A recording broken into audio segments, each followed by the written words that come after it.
So, I was born in Milan, Italy. I was a street kid. My mom and my grandmother ran a brothel that my mother participated in, worked in. I was the afterthought of the brothel. And when I got old enough to walk and be taken care of, I was on the street. So I was a street kid. I was on the street until I was, 10 or 11 years old. And there was always this Catholic nun that would come by and talk to the kids and say hi. And I'd noticed some days that one or two kids were missing or whatever. Well, one day this nun came up to me and says, "Come on, we're gonna go somewhere." I got in the vehicle with them and they took us to this big old warehouse where there was all these other kids who I noticed used to be on the streets and now they're here. So the nun had told us, and I didn't speak any English, so the nun said in Italian that we'd be moving soon and don't get too comfy. And so a few days later, they took us to the got in a big old vehicle and they took us to the airport.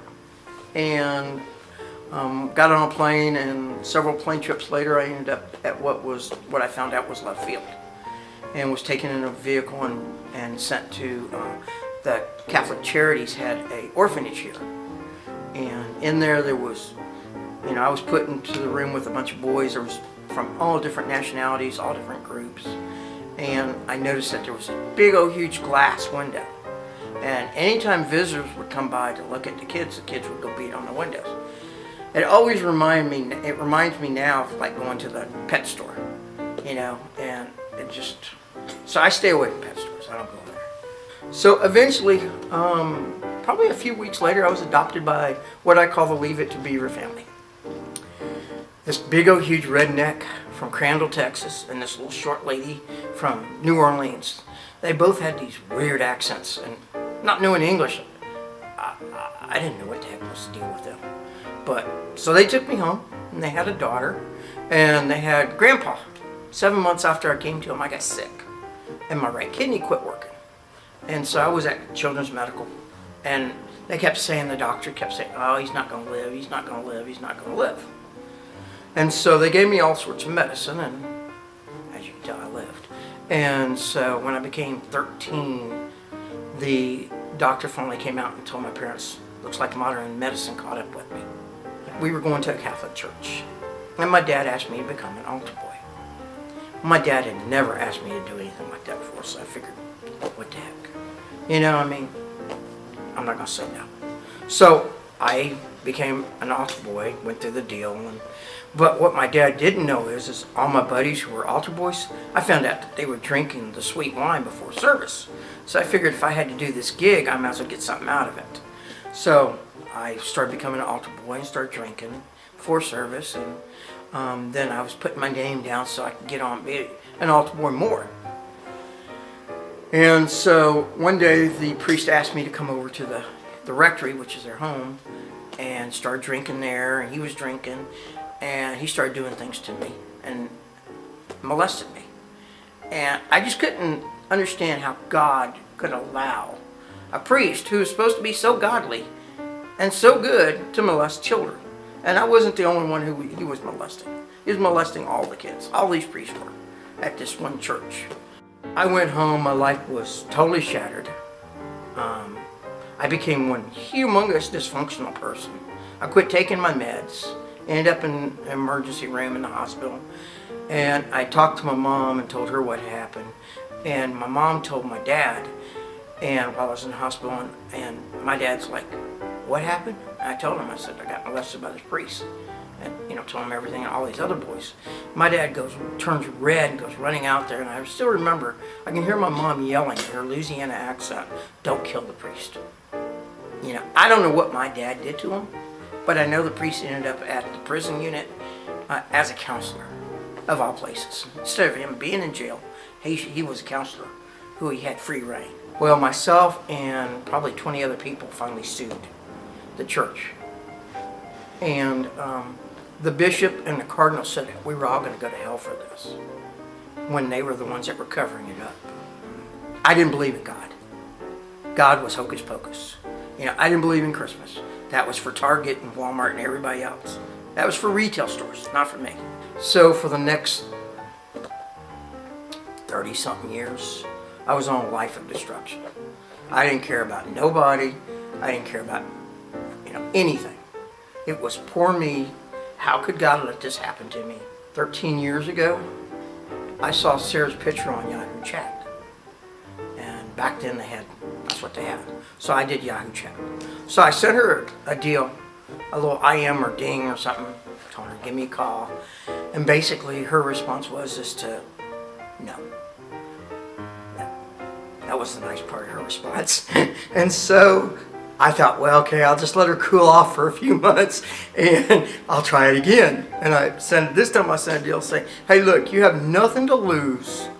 Why don't you just meet me at La Madeleine's? We'll have quick dinner. You don't like it, you can hook them. 3 months later, we got engaged. A year later, on that exact same date, we got married. She would take me to all these different churches, and I always find something wrong with them, every single time, because I never told her story what happened. On our fourth year anniversary, we went to Galveston.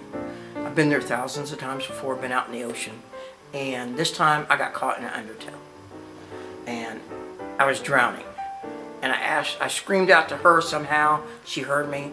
And I told God, look, if you just save me, keep me from drowning, I will get help. I'll go to a counselor and I'll go to Celebrate Recovery, which is something my wife had been doing. So as I'm drowning, I'm thinking, okay, God, this is payback time for everything you let happen. Don't let me drown. He didn't let me drown. Somehow Sarah pulled me out of the water, rescued me. We came back in Dallas on Sunday. On Monday, there was Celebrate Recovery. So I walked in with her, and this guy is telling me, look, if you're doing this to get her off your case, good luck, because it's not going to work. And I was so mad. I'm like, how dare him tell me this? I found out in my recovery, by trying to prove something to someone other than prove it to yourself, it doesn't work. So I found out that when I stopped proving it is when I became sober, clean, and quit doing stupid stuff. My wife and I had gone to a fertility to check to see if we could have a baby, and it just wasn't in the cards, and it broke my wife's heart. It just devastated her, and there was nothing I could do about it. It was probably one of the saddest days of my life. There was nothing I could do. Usually I could fix something. I couldn't fix this. It made me mad. I was bitter. But I couldn't blame God because it wasn't God's fault. I knew that now. The next day I went to Garland to give my testimony, Celebrate Recovery. Told him about my wife. I included it in the testimony. Then this young lady came up to me afterwards and said that she was pregnant. I was wondering if my wife and I would like to adopt her unborn child. I told her I had to sit. So I gave her my wife's phone number. I let them work out all the details. It was a roller coaster ride, but that's how we became parents of Annabelle.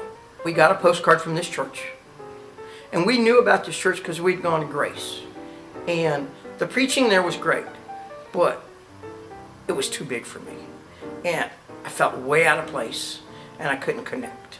We came here, we checked it out, and we liked everything. It reminded us of Alder's Gate. It felt like I was home. And then that Sunday afternoon, Alex came to our house, and I'm thinking, wait a second, that's that dude that was the preacher. What's he doing here? Oh man, he must think I need help. And so, handed me a cup. Thanks for coming out.